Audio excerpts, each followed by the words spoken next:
葡萄牙海灘嘅鯊魚浪。上回提要，一家五口去咗西班牙，爸爸用鬥牛勇士嘅決心去學 Ballet Flamenco。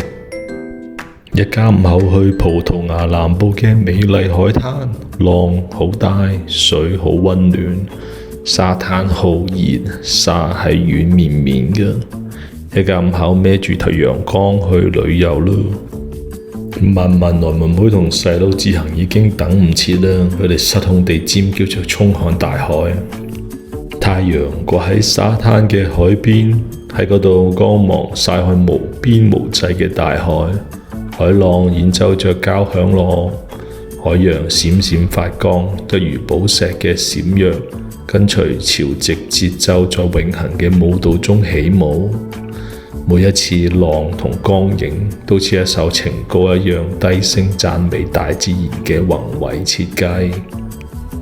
大佬二中意玩泥沙，係覺得夢係由大海嘅沙建成，就似月亮隨着潮汐變化一樣，沖散咗又重來，只剩心中嘅每段風景。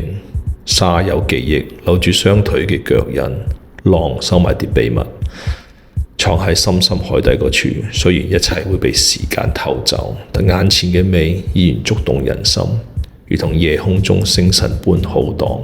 而每一種形態皆低訴着未曾講述嘅故事，而踏上嘅旅程，以及心靈嘅慰藉。雕塑從微小嘅沙粒中綻放，美人魚嘅歌聲，海豚 BB 嘅呼喚，一個從重複儀式中逝去嘅夢。沙灘記住每一次溫柔嘅揮手，迎接着大海隱藏嘅秘密。儘管海浪可能會奪回佢哋喺藍天散落嘅珍寶，存在於凝視着瞬間一轉即逝嘅美麗心靈，成就每一個脆弱傑作嘅旅程。欲知後事如何，且看下回分解。